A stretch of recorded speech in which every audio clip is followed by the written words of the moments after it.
Hello আমার ছোটো ভাই বোনেরা, কেমন আছো? আশা করি তোমরা সবাই অনেক ভালো আছো। তোমাদের কাছে আবারও নতুন একটি ক্লাস নিয়ে চলে এসেছি।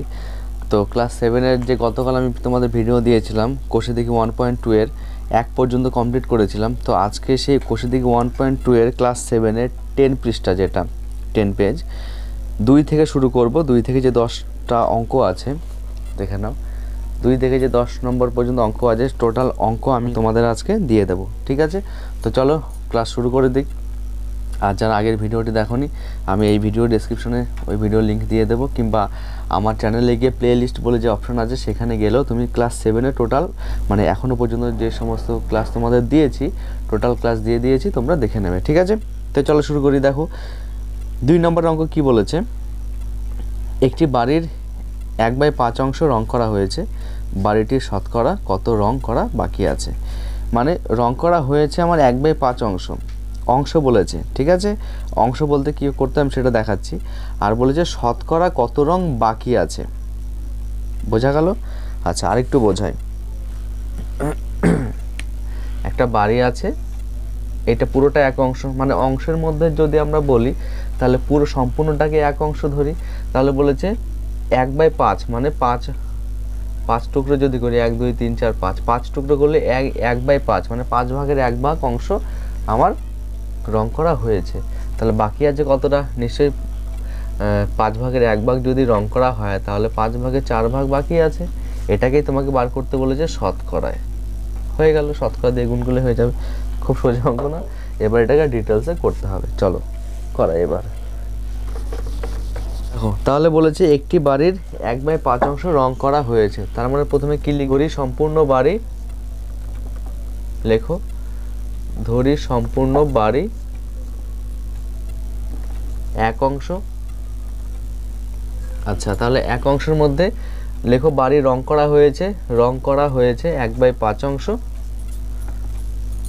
তাহলে রং করা হয়নি, রং করা হয়নি কি হবে? 1/5 অংশ যদি রং করা হয়ে থাকে, মোট আমি ধরেছি এক অংশ, তাহলে বাকিটা নিশ্চয়ই আমার রং করা হয়নি। কত সেটা অংশ? বিয়োগ করো, এর নিচে কিছু নেই মানে 1 আছে। ভগ্নাংশের যোগ বিয়োগ কী করে করতে হয়? হরেদের লসাগু 1 আর 5-এর লসাগু 5ই হবে। তাহলে হর দিয়ে লসাগুকে ভাগ করতে হয়, 1 দিয়ে 5কে ভাগ করলে 5ই হয়। 5 দিয়ে ওপরটাকে গুণ করতে হয়, 5 দিয়ে 5কে ভাগ করলে 1, 1 আর 1 ওপরে গুণ করলে। সিস্টেমটা আবারও বলে দিই। ভগ্নাংশের যোগ বিয়োগ সেটা যে কোনোই হতে পারে। ভগ্নাংশের যোগ বিয়োগের সময় যে হরগুলো থাকবে তাদের লসাগু করব, লসাগু যা হবে সেটা নিচে বসাবো। এক একটা ভগ্নাংশের হর দিয়ে লসাগুকে ভাগ করব, যেটা বেরোবে সেটা দিয়ে ওপরটাকে গুণ করব। বোঝা গেল? কত বেরোলো? 4/5 অংশ। তাহলে 4/5 অংশ তোমার রং করা হয়নি। এটাকে তোমাকে শতকরা নিতে বলেছে। দুইভাবে হয়, এক ঐকিক নিয়মে করবে। কীরকম? আচ্ছা, এই যে 4/5 অংশ রং করা হয়নি, টোটাল বাড়ি ছিল কত? এক অংশ। তাহলে এক অংশে রং করা হয়নি, রং হয়নি। এক অংশের মধ্যে রং হয়নি কত? 4/5 অংশ, তাই না? তাহলে এক অংশের মধ্যে রং করা হয়নি 4/5 অংশ। তাহলে আমাকে 100-তে, শতকরা মানে 100-তে বার করতে বলেছে। তাহলে 100-র মধ্যে কি হবে? একে যদি 4/5 হয় তাহলে 100-তে নিশ্চয়ই বেশি হয়ে যাবে, তাই গুণ হয়ে যাবে। 100 দিয়ে গুণ করলে কত হবে? কাটাকুটি করো, 5 কুড়ি 100। নিচে 100-র নিচে কিছু মেন নেই মানে 1 আছে, তাই ওপর নিচে কাটাকুটি হয়। আচ্ছা, তাহলে কত হলো? ওপরে 4 আর 20 মানে 4 দুগুণে 8 মানে 80। যেহেতু 100-র সাপেক্ষে বার করলাম, 100-র সাপেক্ষে বার করলে সেটা শতকরা চলে আসে, তাই 80%। এটা হলো ঐকিক নিয়মে যে এক অংশে মানে কতটা রং করা হয়নি, এক অংশের মধ্যে রং হয়নি 4/5 অংশ, 100-তে বার করতে হবে, তাই 100-তে কত। এটাকে তুমি যদি সরাসরি করো তাহলে এইটুখানি করার কোনো প্রয়োজনই নেই। কীভাবে করব? রং করা হয়নি কত? 4/5 অংশ, তাহলে লিখবো শতকরা রং হয়নি। ডাইরেক্ট লিখবো শতকরা রং হয়নি।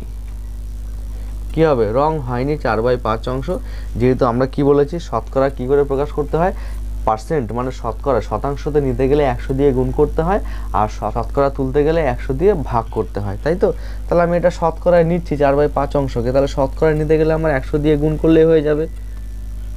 5 কুড়ি 100, 4 কুড়ি 80। 80% হয়ে যাবে তোমার উত্তর। ঠিক আছে, 3-এর অঙ্ক করি।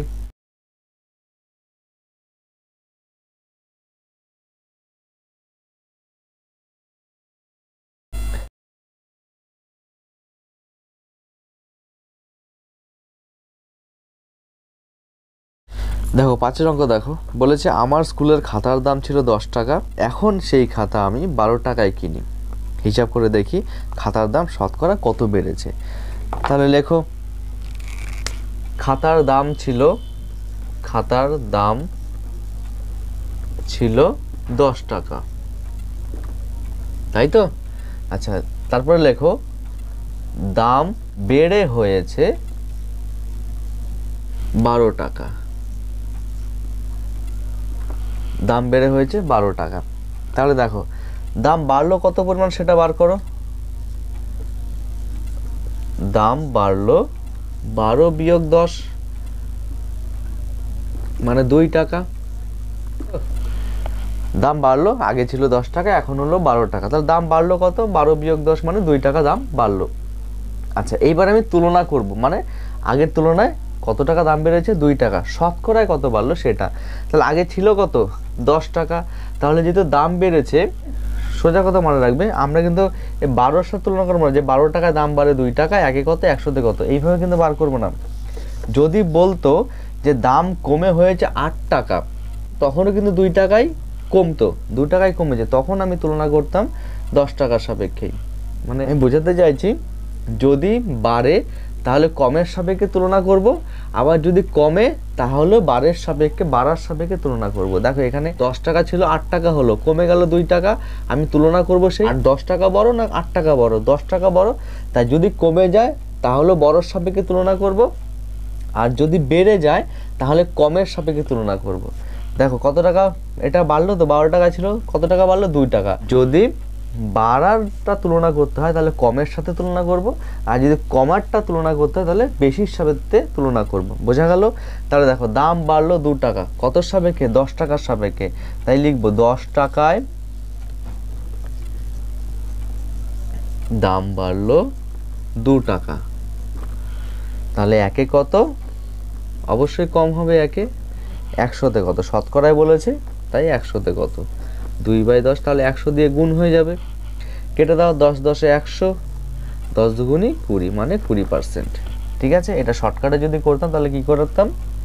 লিখবো শতকরা দাম বাড়লো সমান সমান যত টাকা দাম বাড়বে সেটা থাকবে ওপরে, যার সাপেক্ষে দাম বাড়লো, যেহেতু বেড়েছে তাই কমটা নেব, কেমন? গুণ 100। এই ক্ষেত্রেও তোমার সেই 20%ই আসবে। ঠিক আছে, তোমাদের এটা করতে হবে না, তোমরা এইটা করবে। ঠিক আছে, ঐকিক নিয়মেরটা, যে 10 টাকায় দাম বাড়লো 2 টাকা, একে কত, 100-তে কত, সোজাসুজি উত্তর চলে আসবে। চলো নেক্সট অঙ্ক করি। 6-এর অঙ্ক দেখো, সুমিত্রার বাড়ি থেকে স্কুলে যেতে 4 টাকা বাস ভাড়া লাগতো, কিন্তু এখন তাকে ওই দূরত্ব যেতে 6 টাকা বাস ভাড়া দিতে হয়, তাহলে বাস ভাড়া শতকরা কত বাড়লো? আগের মতোই অঙ্কটা। তাহলে লেখো, আগে বাস ভাড়া লাগে ক টাকা? 4 টাকা, তাই না? আগে বাস ভাড়া দিত 4 টাকা, এখন বাস ভাড়া দেয় কত? 6 টাকা। তাহলে বাস ভাড়া বেশি দিতে হয় কত? 6 টাকা বিয়োগ 4 টাকা মানে 2 টাকা, তাই তো? 2 টাকা, তাহলে বাস ভাড়া বেশি দিতে হয় 2 টাকা। তাহলে এই যে বেশি দিতে হলো 2 টাকা, তাহলে কত সাপেক্ষে? 4 টাকার সাপেক্ষে, যেহেতু বেশি দিতে হচ্ছে তাই কমের সাপেক্ষে তুলনা করব, তাই লিখবো 4 টাকায় বেশি ভাড়া দেয় 2 টাকা, একে কত হবে? কম হবে, তাই 2/4। শতকরা বার করতে বলেছে, তাই শতকরা মানে 100-তে, তার মানে 100-তে গুণ হয়ে যাবে। 100 কাটাকুটি করো, 4 25-এ 100, 25 দুগুণি 50 মানে 50% বাস ভাড়া বেশি লাগলো। আচ্ছা, তাহলে উত্তরটা কি লিখবো সেটা দেখে নাও। তাহলে কি বের করতে বলেছে? বলেছে যে বাস ভাড়া শতকরা কত বেড়েছে সেটা। তুমি যদি লেখো যে বাস ভাড়া শতকরা বেড়েছে, হ্যাঁ, তুমি যদি লেখো বাস ভাড়া শতকরা বেড়েছে, তাহলে লিখবো কিন্তু শুধু 50। ঠিক আছে, কেন? আমি শতকরাটা আগে বলে দিয়েছি, তাই 50% দেব না, এইখানটায় অনেকে ভুল করে। বাস ভাড়া শতকরা বেড়েছে 50, যদি শতকরাটা না লিখি তাহলে কি লিখবো, বাস ভাড়া বেড়েছে, শুধু লিখবো বাস ভাড়া বেড়েছে, তখন লিখবো 25%। ঠিক আছে, যদি শতকরা লিখি তাহলে পার্সেন্ট দেব না, আর যদি পার্সেন্ট দিই তাহলে শতকরা লিখবো না, যে কোনো একটা করতে হবে। তোমাকে বলেছে শতকরা কত দাম বেড়েছে, তাহলে লিখবে শতকরা বেড়েছে 50, কেমন, বা বাস ভাড়া বেড়েছে 50% বা 50%। বোঝাতে পারলাম? চলো পরের অঙ্ক করি। দেখো এবার 7 অঙ্কটা বলেছে চিনির দাম বাড়ার জন্য আগে 125 টাকায় যে পরিমাণ চিনি কিনতাম, এখন 150 টাকায় সেই পরিমাণ চিনি কিনি, তাহলে এখন চিনির দাম শতকরা কত বেড়েছে সেটা হিসাব করি। তাহলে 125 টাকায়, তোমাদের বোঝানোর জন্য আমি এটা করছি, এটা করতে হবে না। মনে করো 125 টাকায় আগে 1 কিগ্রা চিনি পেতাম বা 1 কেজি চিনি পেতাম, তাহলে এখন 1 কেজি চিনি পাবো, সেটা কত টাকায়, 150 টাকায়। বোঝা গেল? তাহলে চিনির দাম বেড়ে গেল তো, আগে 1 কিগ্রা ছিল 125 টাকা, এখন 1 কিগ্রা 150 টাকা, তাহলে চিনির দাম বেড়ে গেল। তাহলে যেটা আছে সেটা লেখো, যে আগে চিনি যে পরিমাণ চিনি পেতাম 125 টাকায়, এখন সেই পরিমাণ চিনি পাই 150 টাকায়। সুতরাং চিনির দাম বাড়লো, চিনির দাম বাড়লো কি হবে, 150 বিয়োগ 125 টাকা, কত হবে, 25 টাকা হবে। 25 টাকা বেরোলো, তাহলে 25 টাকা বেড়েছে, তাহলে কত সাপেক্ষে, 125 টাকার সাপেক্ষে। তাহলে লেখো 125 টাকায় চিনির দাম বাড়ে 25 টাকা, তাই তো। 1 টাকায় চিনির দাম বাড়ে, অবশ্যই কম হবে। 100 টাকায়, যেহেতু শতকরা বার করতে বলেছে তাই 100 টাকায়, তাহলে করে ফেলো 100 টাকায় গুণ হবে, তাই গুণ করলাম। কত হবে, 5 পঁচিশে 125, 4 পঁচিশে 100, 5 পঁচিশে 125, আর 5 দিয়ে 100 কাটলে 5 কুড়ি 100, তার মানে কত হলো, 20%। তাহলে উত্তর কি লিখবো, উত্তরটা লিখবো কি, শতকরা কত দাম বেড়েছে, শতকরা কত বেড়েছে, শতকরা বেড়েছে 20। ঠিক আছে, পার্সেন্ট দেবো না, শতকরা বললে পার্সেন্ট দেবো না, আর যদি শতকরাটা না বলি তাহলে কি লিখবো, চিনির দাম বেড়েছে 20%। আশা করি বোঝাতে পেরেছি। চলো 8 নম্বর অঙ্ক করি। 8 নম্বর অঙ্ক দেখো, রোজিনা একদিনে 90টি অঙ্ক করেছে, শেফালি ওই সময়ে মানে একদিনে, ওই সময় মানে একদিনে 65টি অঙ্ক করেছে, তাহলে শেফালি কম করেছে তো, তাহলে এই সময়ে রোজিনা শেফালির থেকে শতকরা কত বেশি চেয়েছে। দেখো এই অঙ্কটা আমি যেটা এতক্ষণ ধরে বুঝিয়ে এসেছি সেটা এখানে দিয়েছে। দেখো রোজিনা 90টি করেছে, শেফালি 65টি করেছে, তাহলে আমরা এতক্ষণ কি করে এসেছি, শেফালিটা বের করেছি, আগেরটা মানে পরেরটা বের করেছি, শেফালি তাহলে কত কম করেছে। কিন্তু এখানে দেখো উল্টো চেয়েছে, রোজিনা শেফালির থেকে শতকরা কত বেশি অঙ্ক করেছে সেটা। আরেকটা দেখো চেয়েছে, শেফালি ওই সময়ে রোজিনার থেকে শতকরা কত কম অঙ্ক করেছে।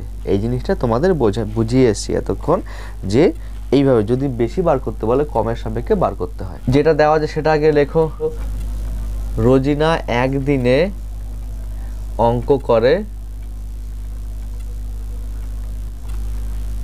90টি। এবার লেখো শেফালি একদিনে অঙ্ক করে 65টি, তাই তো। তাহলে এখানে দুটো বের করতে বলেছে, একটা রোজিনা যেহেতু বেশি করে তাই রোজিনা কত বেশি করে, শেফালি যেহেতু কম করে তাই শেফালি কত কম করে সেটা বার করতে বলেছে শতকরায়।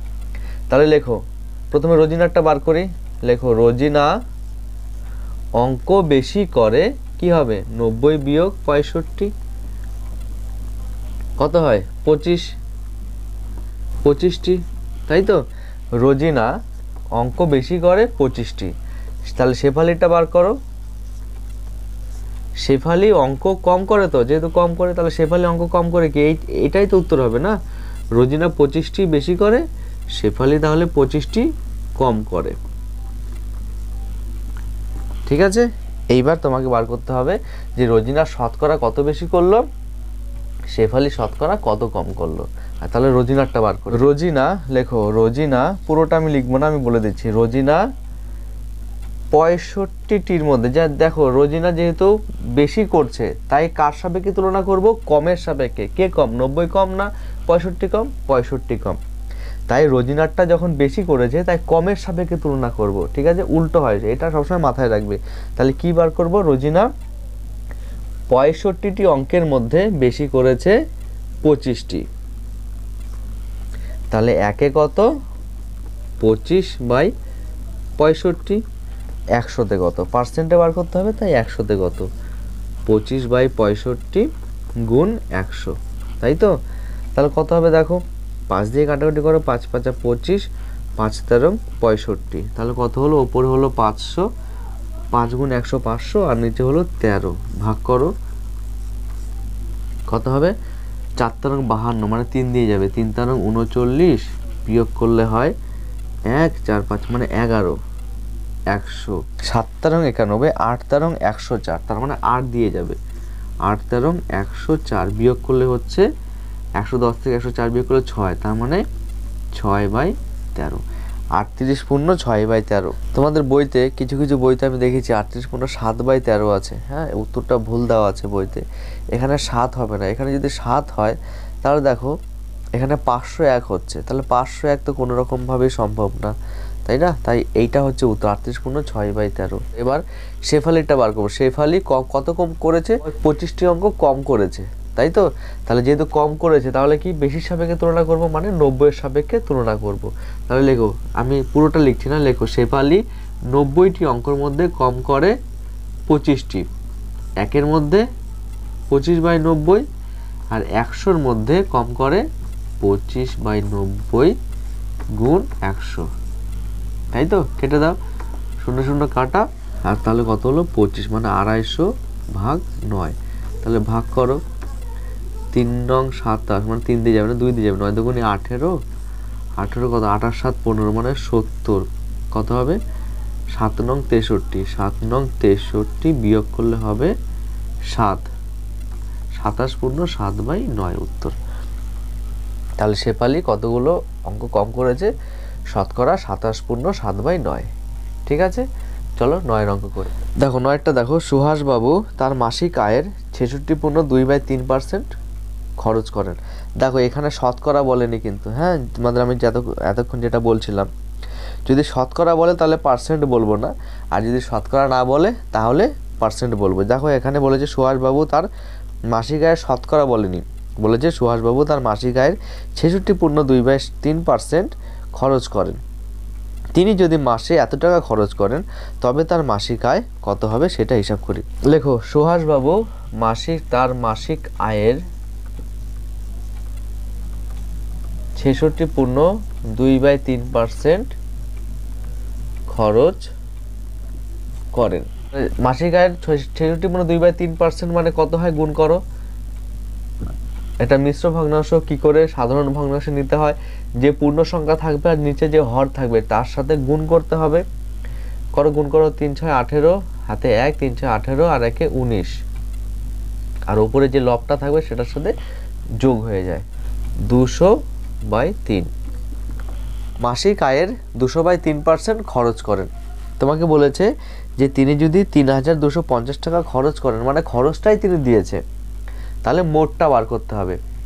তাহলে এখান থেকে বলো এর মধ্যে এইটা খরচ করেন, তাহলে পার্সেন্ট যেহেতু বলেছে, তাহলে এই টাকাটা যদি খরচ করে তাহলে মোট আয় কত, নিশ্চয়ই 100 টাকা, যেহেতু পার্সেন্টের সাপেক্ষে তুলনা করতে বলেছে, তাই এই টাকাটা যদি খরচ হয় তাহলে আয় করেন কত, 100 টাকা, সেটাই লিখবো।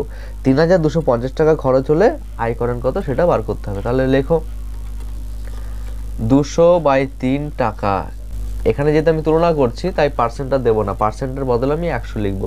200/3 টাকা খরচ করলে আয় হয় বা আয় করেন কত, 100 টাকা। একে কত হবে, একে নিশ্চয় কম হবে, তাই ভাগ, তার মানে নিচে হয়ে যাবে 200 আর উপরে চলে যাবে 3, ভাগ মানে কি উল্টে যায়, তাই তো, ভগ্নাংশটা উল্টে যাবে, তাই ভাগ করে দিলাম। এইবার কততে বার করতে বলেছে, 3250 টাকা তার যদি মাসিক আয় মানে খরচ হয় তাহলে তার আয় কত, তাহলে কি হবে, গুণ হয়ে যাবে, 100 গুণ 3, নিচে 200 গুণ 3250। তাহলে এবার কাটাকুটি করো, এই দুটো শূন্য কেটে গেল, 100-র সাথে 200, আর এই 2 দিয়ে একে কাটো, 16 দুগুণি 32, 5 আছে মানে 50, 25 দুগুণি 50, বোঝা গেল? 16 দুগুণি 32, 25 দুগুণি 50। তোমরা যদি কাটাকুটি না পারো পাশে ভাগ করে নেবে। তাহলে কি পেলাম? 3 গুণ 1650, তার মানে গুণ করো। 3 × 5 = 15, হাতে 1, 3 দুগুণি 6, 1 = 7, 3 ষোলং কত হয়? 3 × 6 = 18, হাতে 1, 3 × 1 = 3, 4, মানে 3 × 5 = 75, 3 ষোলং 48, এত টাকা। তাহলে তার 3050 টাকা যদি তার মাসিক খরচ হয়, তার মোট আয় হবে 4875 টাকা। আশা করি বোঝা গেছে।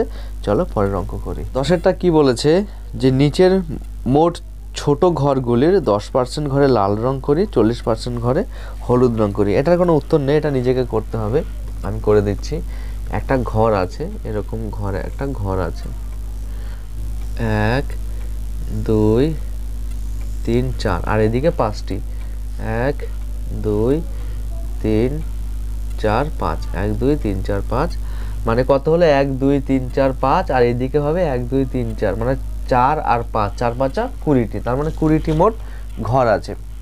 তাহলে 20টি ঘরের মধ্যে বলেছে 10% ঘরে লাল রং। তাহলে লেখো লাল রং করি 10% ঘরে। সুতরাং লাল রঙের ঘর, লাল রং করি কি হবে বলো? লাল রং করি 10%, মানে আমার মোট যতগুলো ঘর থাকবে তার 10%, মানে 10% মানে কি 100-র মধ্যে 10, একে কত, আর মোট ঘর যে কটা আছে ওতে কত, তাই তো? আমরা ডাইরেক্ট করব। লাল রং করি 10%, তাহলে মোট ঘর আছে হচ্ছে 20, তাহলে 20 এর 10% তো 20 এর 10%, মানে মোট ঘরের 10% তোমাকে রং করতে হবে। তাহলে 20 এর 10%, তাহলে কি হবে? পার্সেন্ট তুললে কি হবে? 20 গুণ 10/100, তাই তো? টি পার্সেন্ট তুলে ফেললাম মানে টি, শূন্যের সাথে শূন্য কাটা, এই শূন্যের সাথে শূন্য কাটা, তার মানে 2টি। তার মানে কয়টি ঘরে লাল রং করতে বলেছে? 2টি। তাহলে করে দাও। এটাও আমি রং তো করতে পারবো না, তাই শুধু লাল লিখে দিলাম, ঠিক আছে? তাহলে 10% লাল রং, আর হলুদ রং করি 40%। তাহলে লেখো হলুদ রং করি 40% ঘরে। সুতরাং হলুদ রং করি কি হবে? 40% ঘর, মোট কত ঘরের মধ্যে? 20টি ঘরের মধ্যে, তাই 20 এর 40%, তাহলে কি হবে? 20 গুণ 40/100, তাই তো? কাটাকুটি করো, এই শূন্যের সাথে শূন্য কেটে গেল, আর এই শূন্যের সাথে এই শূন্য কেটে গেল, তার মানে কত হবে? 4 দুগুণি 8, 8টি ঘরে তোমাকে লাল পার্সেন্ট। এটা আমি সরাসরি করলাম। আর ওই কিংডমে করলে কি হতো? 40% ঘরে হলুদ রং করি, তার মানে মোট 100টি ঘর হলে হলুদ রং করব 40টি ঘরে, একে কত? 40/100, আর মোট আছে 20টি ঘর, 20টি ঘরে কত? দেখো একই আসছে, শূন্য শূন্য কেটে গেল, শূন্য শূন্য কেটে গেল, 4 দুগুণি 8। তাহলে 8টি ঘরে তোমাকে হলুদ রং করতে বলে, তাহলে 8টি ঘরে করে ফেলো। এটা হলুদ, এটা হলুদ, এটা হলুদ, এটা হলুদ, এটা হলুদ, এটা হলুদ, এটা হলুদ, এটা হলুদ, 1 2 3 4 5 6 7 8, 8টি ঘরে হলুদ রং আর 2টি ঘরে লাল রং। তোমাদের কোষে দেখি 1.2 এর চ্যাপ্টার শেষ। তো ফ্রেন্ডস, ভিডিও আজকে এই পর্যন্ত, দেখা হচ্ছে পরের নেক্সট ক্লাসে। ততক্ষণে ভালো থেকো।